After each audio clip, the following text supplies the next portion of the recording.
This is the Roots and All podcast, and I'm your host, Sarah Wilson. Join me as I talk about all aspects of gardening with some of the top horticulturists from around the world.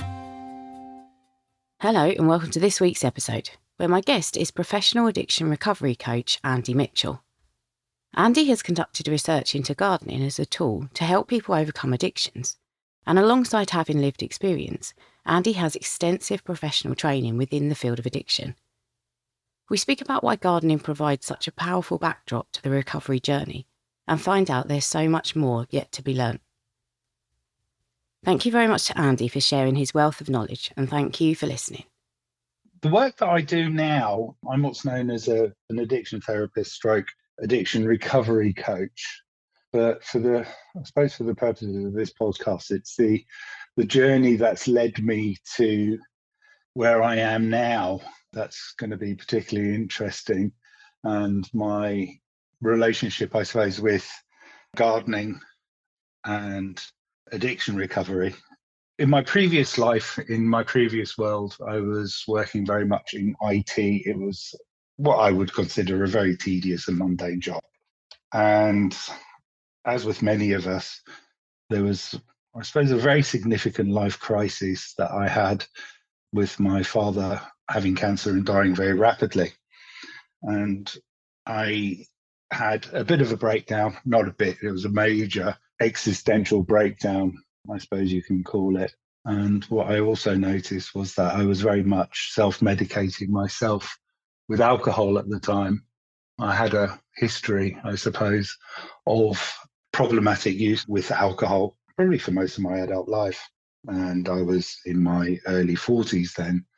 And I thought I needed to do something to be able to help me to get out of this particular moment in time, help myself to get out. So I started looking for volunteer opportunities. And I came across a little ad online for St Mungo's Putting Down Roots, a homeless person's charity, and their gardening project. I've always had an interest in gardening. I must admit I'm more into edibles, but as far as growing, I seem to get a lot of satisfaction out of that. And I've had an allotment for over 30 years, plus I've got a small home garden. So I thought, oh, well, that seems like a really good opportunity. So I found myself being interviewed for this role as a volunteer for Putting Down Roots in this most beautiful, beautiful garden, slightly messy. Well, messy, let's say interesting, eclectic, but with a pond, lots of different areas. We had an allotment area, had ornamental garden area, had the most amazing compost area. And I found myself becoming really totally absorbed, not only into the space, but also into the individuals that were participating in the garden. So it wasn't just for people that were homeless, but there were also others attending from mental health services and addiction services from the local area, either via the NHS or through recommendation from their key workers, etc. So it was quite a mixed bag of individuals coming to this group.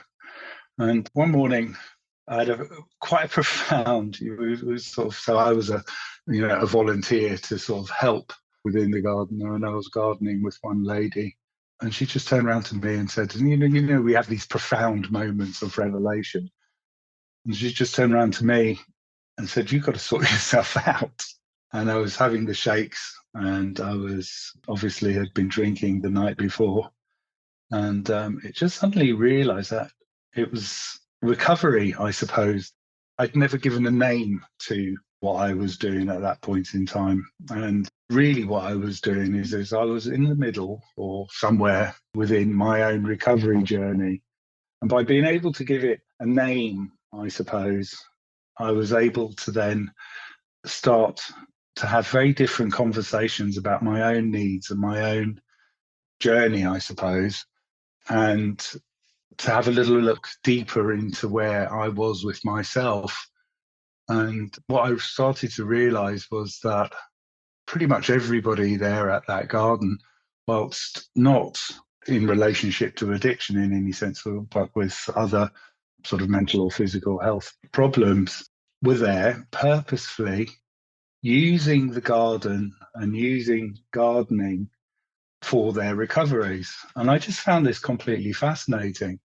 And the idea that addiction recovery in particular can take many, many different shapes and forms, and interventions can take many different shapes and forms, was quite a revelation for me and quite pleasing. It was enlightening, let's just put it like that, because you always imagine, people sitting in groups and sort of sticking their hands up and going like, hi, I'm blah, blah, blah, and, I'm an addict. And the fact that there are other forms of bringing people together in a purposeful activities, especially within the garden and the outdoor environment, was truly enlightening, I think. I think that's what I can say. And it made me hungry for information. And this is where I suppose I come into the social and therapeutic horticultural aspect. Being a slightly obsessive person by nature, it wasn't just good enough to discover that it seems to be working with people or for people this is the gardening interventions in addiction recovery. But what I wanted to know is why. I was just thinking, what's going on here? And very much as part of my own recovery journey, I decided that I wanted to learn about this process. It wasn't just good enough participating within it. And after a few years of volunteering, I became a paid member of staff, and I discovered that there was actually opportunities out there via an organisation. I know you interviewed Damien Newman recently from Thrive, to learn more about social and therapeutic horticulture, which was a whole new concept for me, bringing therapy and the social and the gardening, the horticulture together. Just seemed like such a fantastic idea to me. And then I saw that there was at Coventry University, they've stopped it now, unfortunately, but you could actually do a master's within the field of social and therapeutic horticulture, which is actually under occupational therapy. So we're actually deemed as occupational therapists, but specializing in social and therapeutic horticulture. And I decided as part of my master's there to really just focus on addiction recovery, simply because I couldn't really find that much information about what was going on there for this particular group of individuals. And I must say I've learned a hell of a lot. There still isn't very much information out there as such about bringing these topics together, but the ideas for me were quite revolutionary. And there's a new conceptual revolution happening about what is addiction and what is recovery and what does recovery mean. And this idea that people in active addiction have some sort of moral failing, I suppose, or are somehow lacking willpower, all these sort of negative things that we hear about people that are in active addiction. I just became aware that that just simply is not true. There's a layer of stigma there and self-stigmatization then that people often in addiction have to face, which is just another barrier to recovery. And through reading some of the work and through my own experience of working in the gardens with individuals, I saw that there's certain needs, I suppose, that we all have as individuals that maybe addiction had, I say, superseded. I don't know what term we could use, but I was very influenced by Johann Hari's TED talk about the opposite of addiction is connection. And in particular, how within occupational therapy, what we could do is we could actually view addiction in itself as an occupation, as something that we do. And thinking about it, addiction often, even though it has negative impacts, does give meaning and purpose to people's lives. It does give social connections. Interestingly enough, it also adds temporal structure. So it's something to do with one's time as well, not being with oneself. And I think what we see within the gardening is a community where that is understood, but also the garden is able, both metaphorically and physically, to enable a form of recovery which is almost organic. So I'm going to use loads of metaphors now in nature. And it has so much to offer. Sometimes people think gardening is a panacea, and maybe if you're standing in a garden and you think, actually, I've slipped backwards, or, I'm using whatever it is, alcohol as a coping mechanism again, and yet I'm in a garden. Why is this not working for me? Why am I not happy? Is that because that gardening isn't, the kind of the only thing that helps, or is it because recovery is an ongoing journey? Yeah, I think the core, or one of the cores there is we've got to ask what people are gaining from their addiction. And one of the ways of thinking about addiction and therefore recovery is about looking at individual people's needs. And one of the most difficult areas in the process of addiction recovery is, especially if people have been self-medicating with psychoactive substances, is that they have to start to learn how to be with themselves again through life's ups and downs. Within the garden, what we start to notice is, especially because most of the community, gardening communities, they're not specifically for people that are in addiction recovery. So we're bringing together lots and lots of different people from different areas of the community, or with different expectations of what the gardening can bring. And there seems to be an opening up of a conversation within the garden that is in itself a natural process. So we're not sitting there and specifically asking people about their specific challenges, but the conversation that happens is almost like a sort of natural process. And this starts right from the way the day is structured.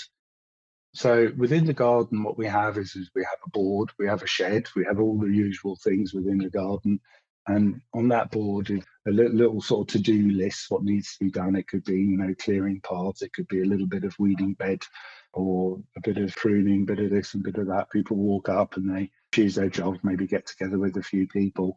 And this is all a major, major step for many of the people that attend the gardens, because what they're seeing is, although they're being given, again, a sense of responsibility, not just for themselves, but for others within the garden and the garden itself. And then we've got another layer of responsibility as well, and meaning, I suppose. So we have members of staff, we have visitors that sit on benches that are enjoying their lunches. They're utilising the garden for their own leisure periods and their work periods. So the idea of having a recovery intervention based on a meaningful and purposeful activity in which you can see results in the physical world, and also whilst at the same time you're interacting with others, seems to make a huge difference. And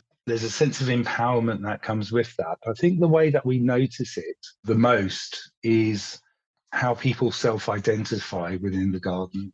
Generally speaking, when people come for their first few sessions, they're generally quite shy, and the atmosphere of the others within this safe space, this safe green space, very rapidly transforms the individual from this more sort of passive user, service user identity, which they might have been used to being in before, to being an active member of a community with a role and a function, doing something that is purposeful. And we see that development in how people start to interact with each other, but also how people start to move away from this more sort of service user, passive service user identity into becoming a volunteer. So already people start to take an ownership of the space, an ownership of their own role within that, and a responsibility to the others that are all involved, whether that be people using the gardens and or other participants that they're gardening with. So when I started gardening, I've said it many times before, it really was my salvation. And alcohol certainly played a part in me leaving my job, my previous job, and changing my circumstances and everything. That said, though, alcohol's always been my coping mechanism. And I think that in the gardening industry, we have this tendency to think once you've discovered gardening, everything's fine, you've found yourself. And for many people, that is the case. But if you find yourself at 10 in the morning with a bottle of wine in your hand, looking out at a beautiful garden, going, I've got all of this around me, and yet here I am again. Is it because recovery is a journey? And also you mentioned there the sort of social element and that camaraderie, I suppose, and that community element of the gardening. Is it different if you're on your own, or if you're maybe a lone worker, or you don't have that social connections, if it's just you and the garden?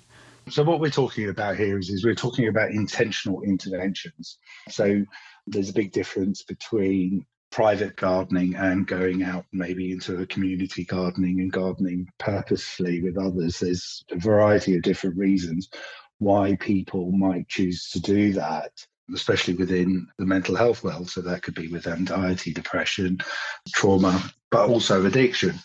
So the big difference, I think, with that, I suppose what you were suggesting there, just going out and gardening on your own, or going into a social and therapeutic community, social and therapeutic horticultural community, is actually the intention. This is why you're doing it. We might not quite fully understand why all the processes yet, and that's still a world that we'll discover as we do more research and we do more talking to the individuals that are actually participating.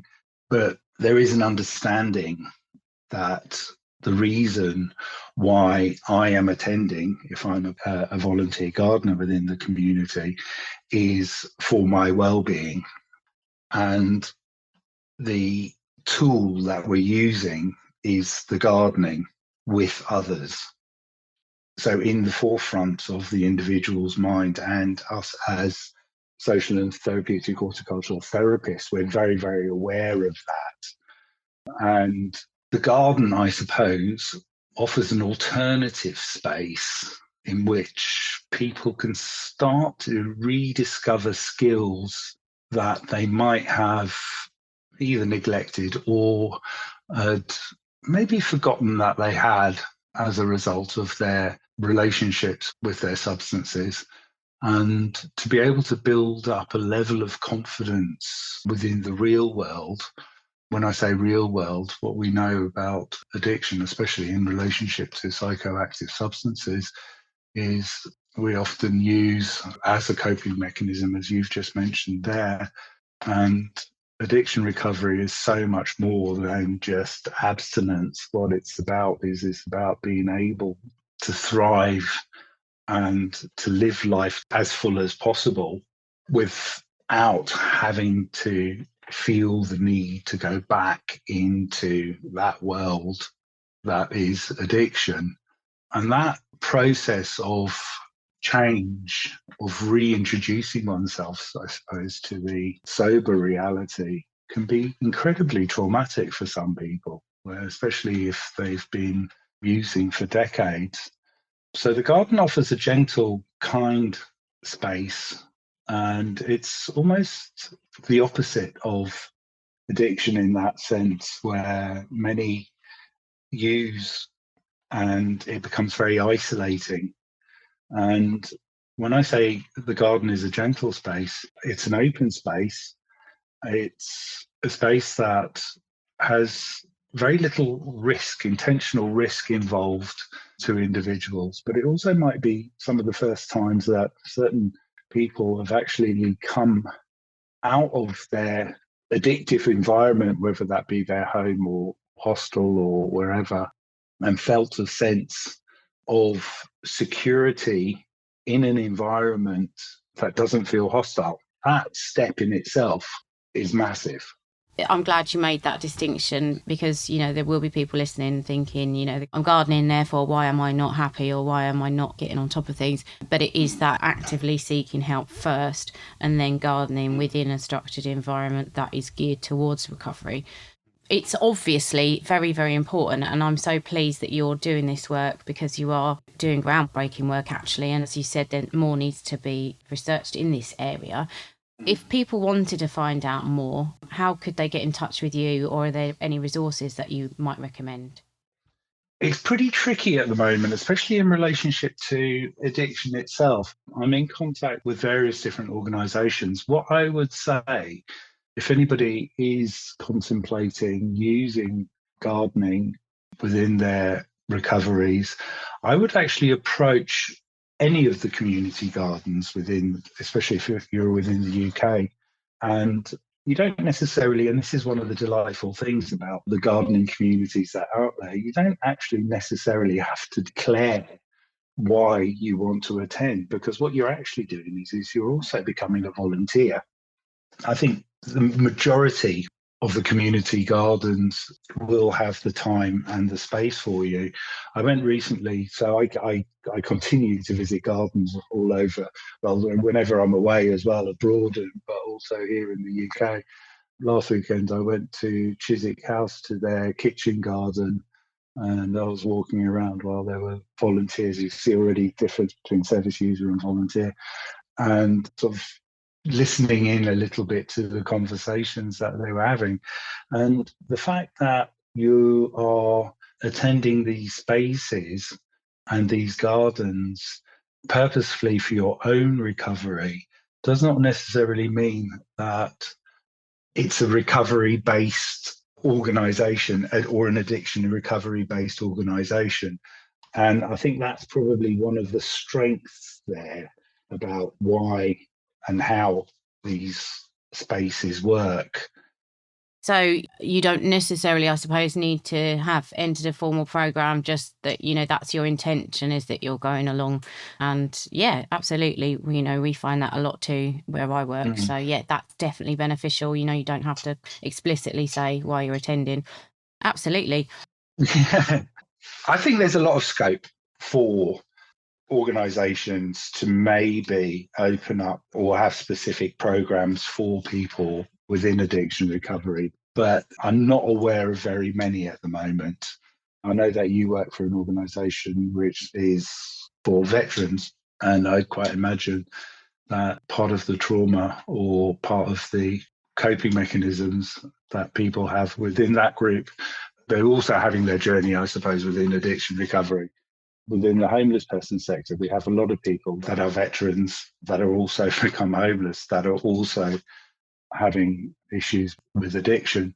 And it's really, really interesting how people find us, I suppose, or find the gardens, and publicizing them or getting more opportunities in which people can engage and enjoy, I think is really important. But I think it's important as well to point out that gardening isn't a standalone intervention for people in addiction recovery. Other services should be involved here, or as much as you possibly can, so this isn't a panacea that like, oh, go gardening and that's it, all your problems will be solved. But it's certainly a way in which people are able to enjoy their recovery. And I think that emphasis of having fun within recovery sometimes is missing within the more sort of formal interventions. And gardening can be fun. Instead of recommending episodes this week, I wanted to say, if you're listening to this episode and you're struggling in any way, please reach out to someone. There are lots of people who will listen. If you're in the UK, the Samaritans are on 116123, and they're there if you're feeling distress or despair, or you're having thoughts of suicide. Or call NHS 111 or 999 if you think there's a serious risk to life. You can also text the word SHOUT to 85258, and they'll text you back if you need help. If you work in horticulture, you can call the Perennial Helpline on 0800 093 3843, and they can help with all kinds of things, including illness, injury, family matters and financial issues. If you're a veteran, or the family member of or carer for a veteran, you can of course contact the charity I work for, Veterans Growth, by emailing hello@veteransgrowth.org. You can also call the Forces Helpline on 0800 731 4880. Or reach out to a friend or relative, or message me on social media. Please don't feel you're alone. There's always somebody willing to listen and to help. You can download or listen to the podcast direct from the website rootsandall.co.uk. Please also check out my Patreon, where you can make a one-off donation or take out a monthly subscription to help support the podcast. Because if you enjoy the show, please help it continue. I also have a GoFundMe where you can make a one-off donation. Even a one-off donation of £1 helps, and I'll be really grateful for your support. So please go to Patreon or GoFundMe and search for Roots and All Podcast.